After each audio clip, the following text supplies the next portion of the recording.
Hey folks, it is the Fighting Nerd and his co-host Jolly Roger.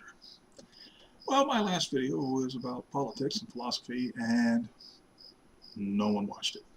No, almost no one. So I'm going back to the Fighting Nerd format. This is a fighting video from the Fighting Nerd. It's about knives. More particularly, it's about knife collecting and the different types of knife collectors. What I'm going to do this time is knife snobs. These are subspecies of gear snobs. Now, you've all known the gear snobs, right? The gear snobs are the one that has the best car, the best gun, the best mousetrap, the best pen. Everything he's got is better than yours. He has paid top dollar for it. And if you haven't paid top dollar for it, it's junk. Right? When it comes to knives, there's a lot of people out on the internet that are that way. Right? If it's not one of the big high-end names, it's junk. Sometimes even if it's it's not a particular big high-end name, it's junk. And I don't like this because there are new people getting into the hobby now. With Forged in Fire on television, knife making and knife collecting are more popular than they ever were before. So there are a lot of new people coming in. And in most hobbies, one of the joys of having a hobby is sharing the hobby. So you have new guys going on knife forums or going on Facebook knife pages or commenting on YouTube's and either A, asking for advice on maybe their first couple of knives for their collection, or maybe they bought a couple of knives and they go on there and can anybody tell me what these knives? Most people are supportive. Well, those knives they're inexpensive knives, and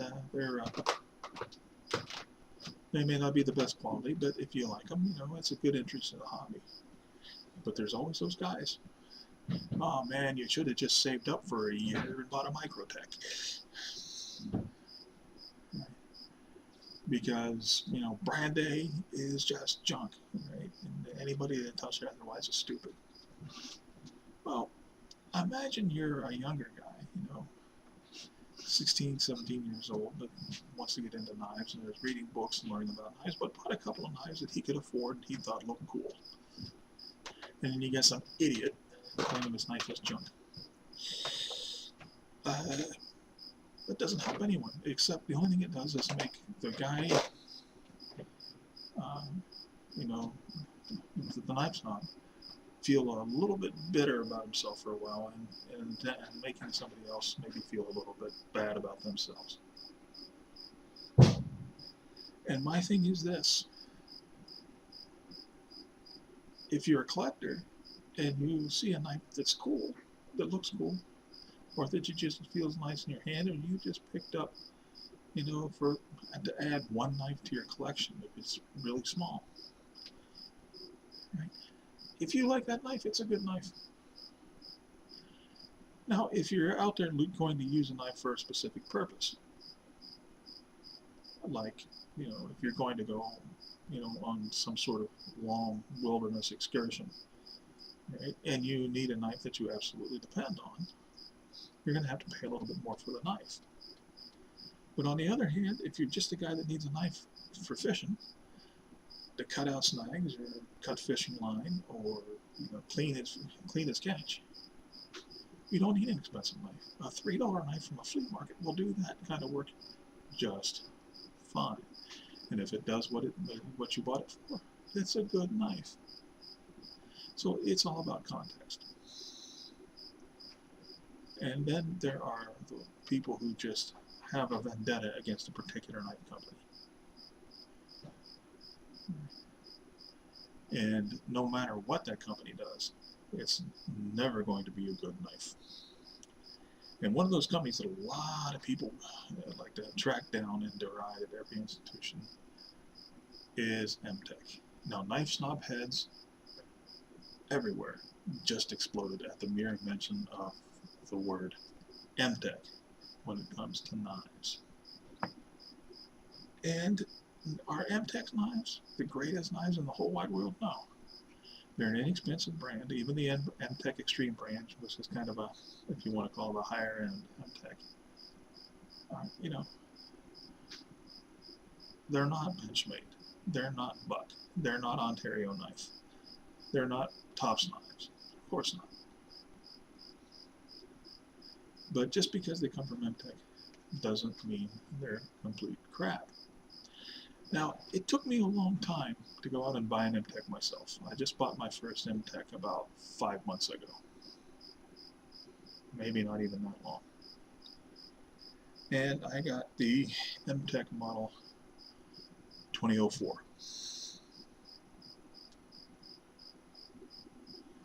Now hold it still for you. Right, and it is a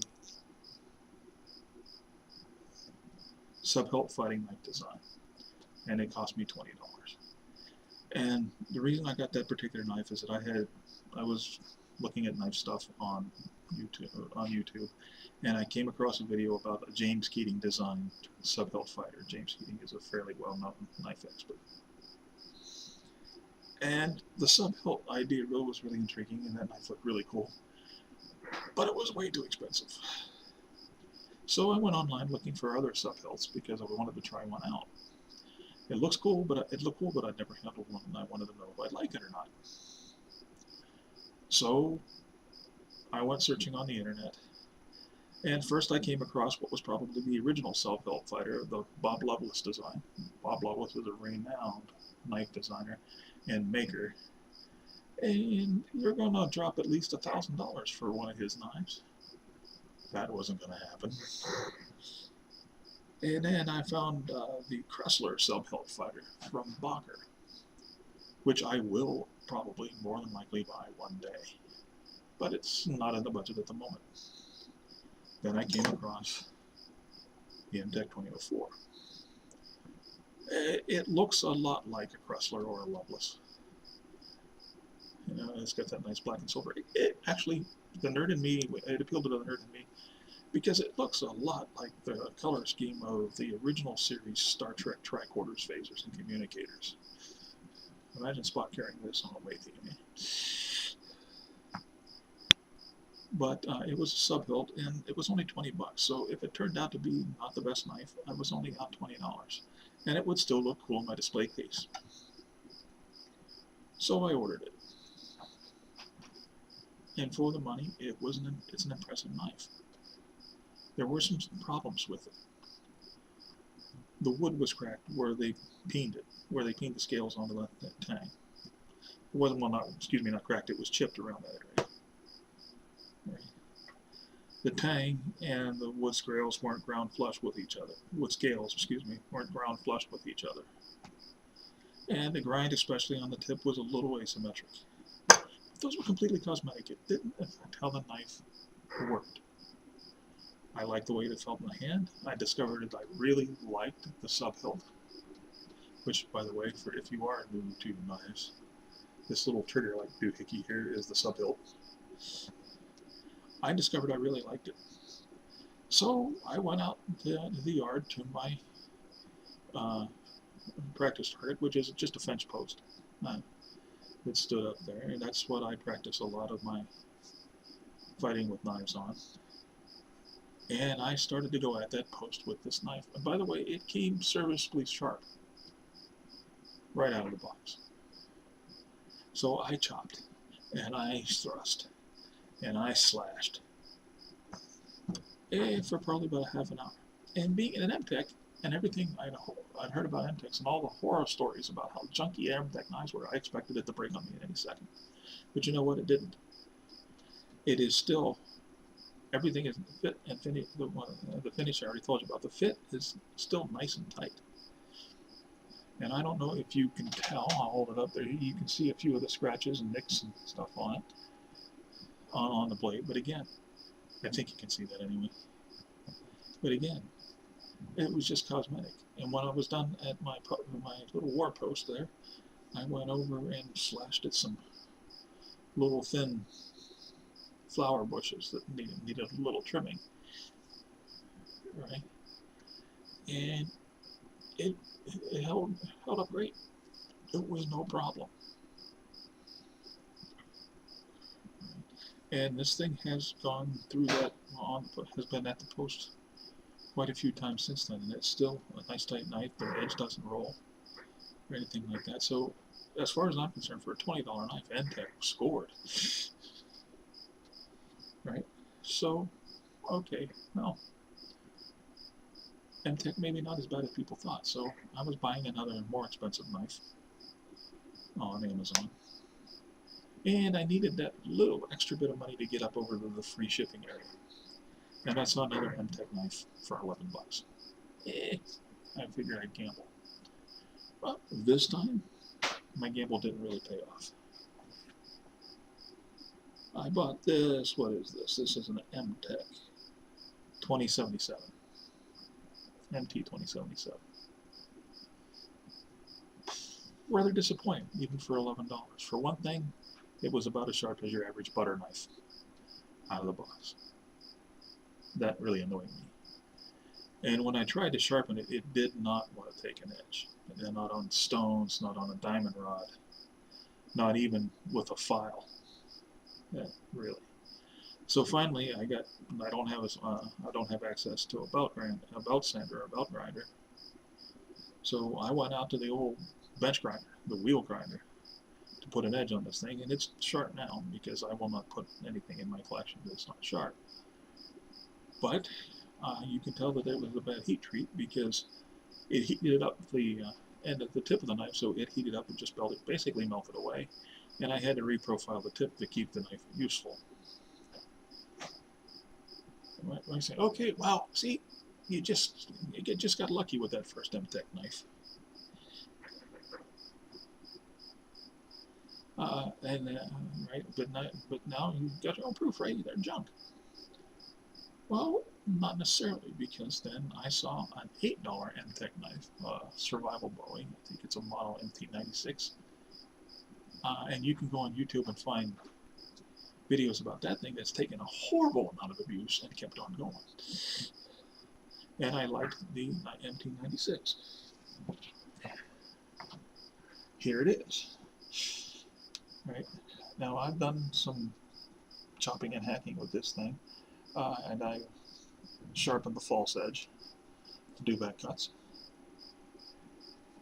Nothing wrong with this knife. You could take this out on your average camping trip and probably baton it through wood. I would not hesitate, especially after seeing some of those things on YouTube.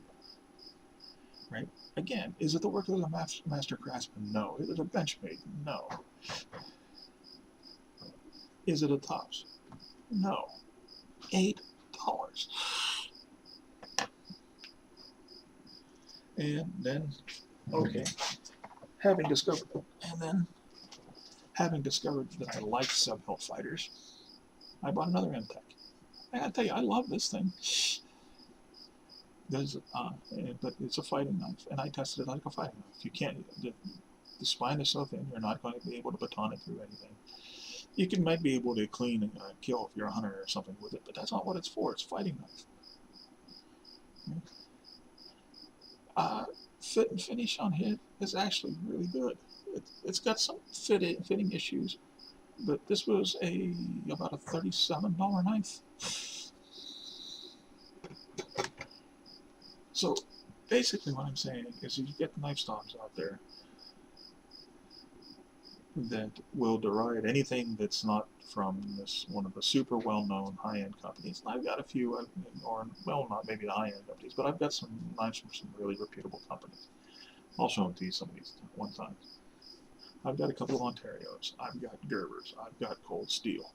I've got a couple of Bucks and buck knives. I'm looking over my collection here. So, I don't have anything against high-end knives.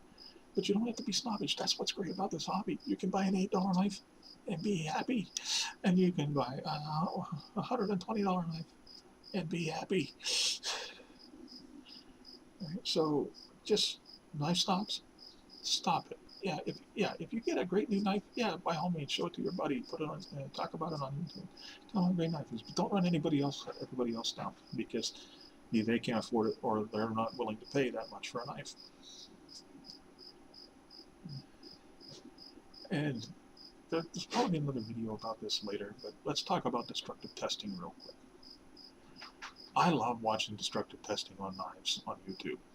They're some of my favorite channels, as long as that destructive testing is done in the right spirit. That's the big one. Any schmuck can go out in his backyard, stand in front of a camera and break a knife. I don't care what kind of knife it is. If you really want to break it, you'll break it. But if they're actually testing a knife to determine that knife's capabilities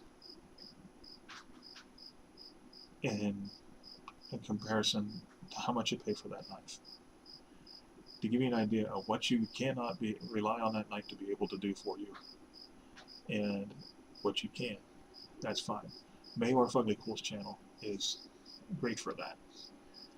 He has a very systematic way of testing, right?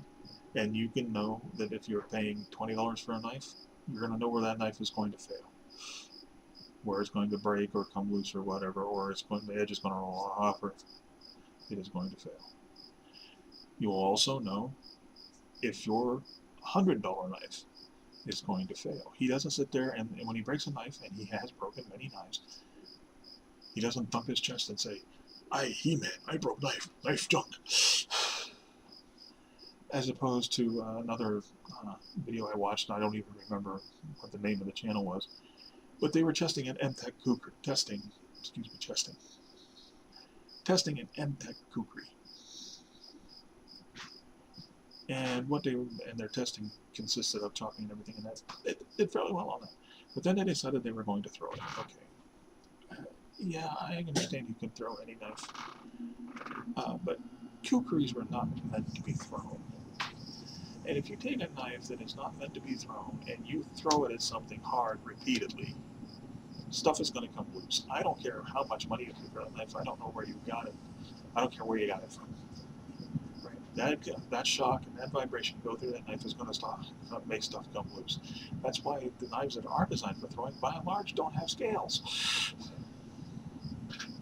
They don't have handle scales. Right? But never, well, see, M-Tech's junk. We threw it at a tree 50 times, and look, the scales are rattling. Aren't we clever? Horse plucky. So, if you're not a knife guy, you just have to use a knife for something. If you're a fisherman and you're not really into knives, but you need a knife to go fishing with, you can buy a $3 knife at a flea market and keep it in your tackle box. And that knife will probably serve you well.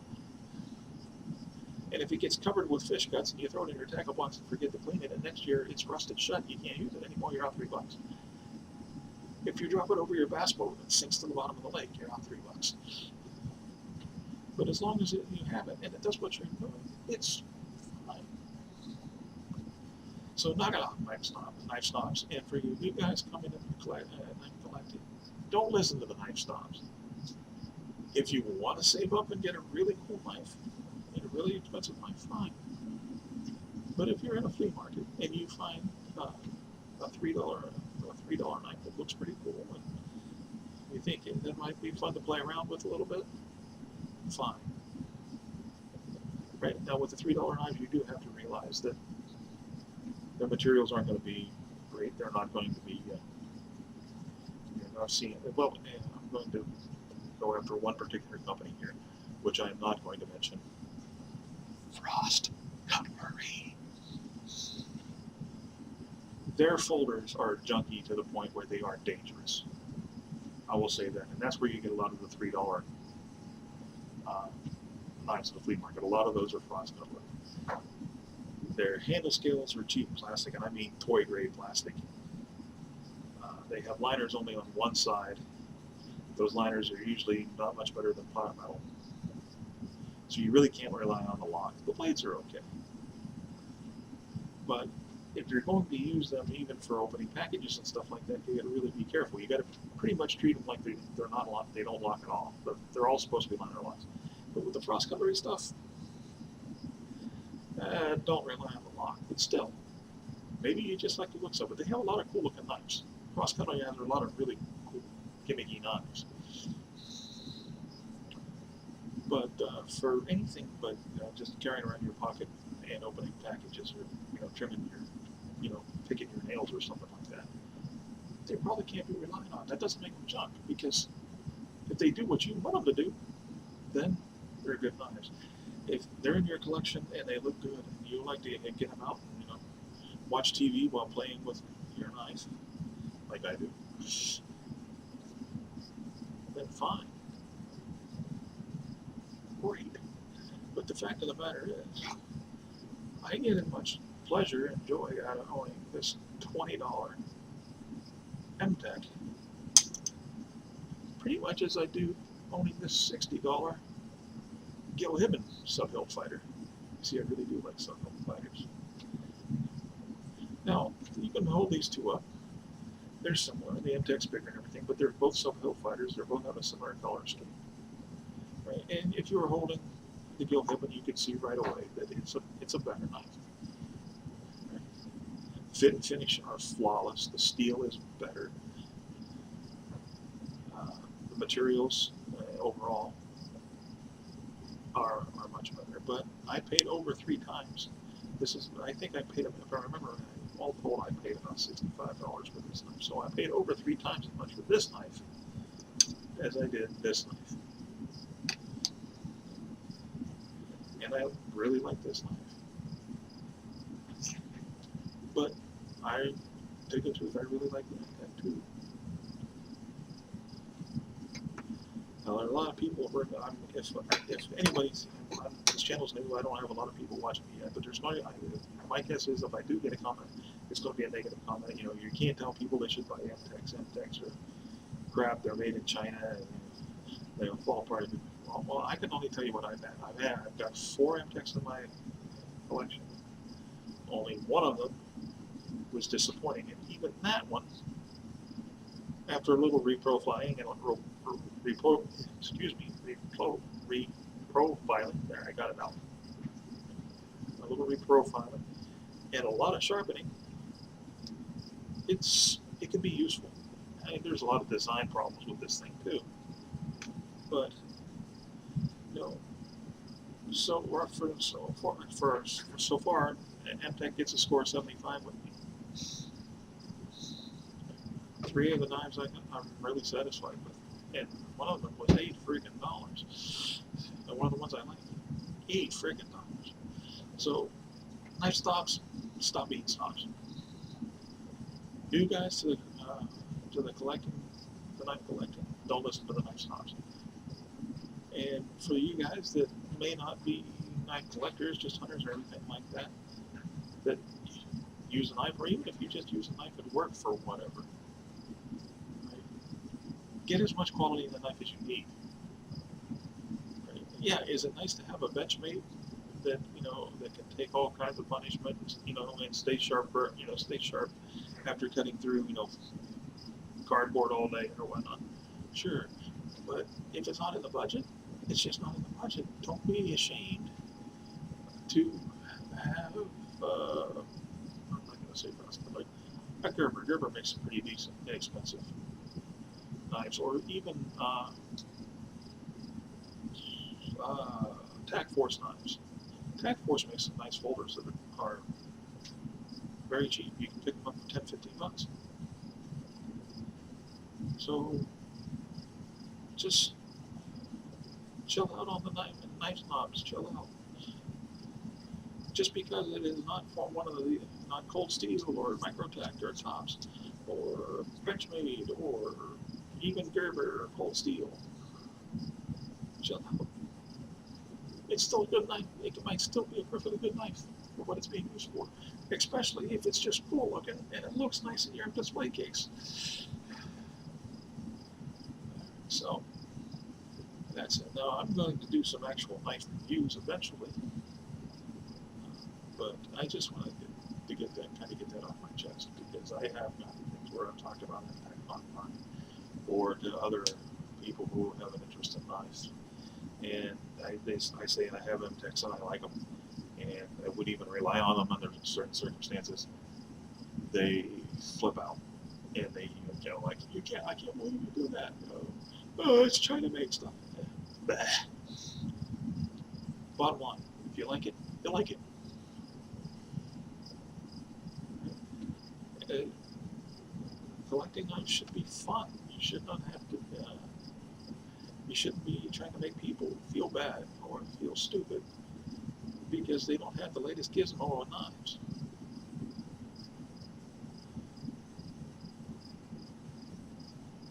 So, that's the whole thing about this thing, folks. Enjoy the hobby, share the hobby, and share it with glad hearts.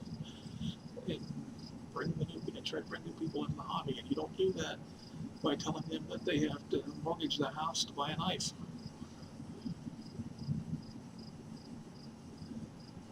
Well, I have been ranting now for a while. I'm going to end this.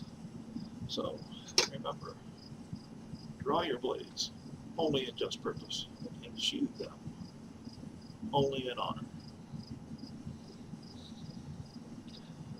This is the Fighting Nerd and his co-host Jolly Roger, and I'm out.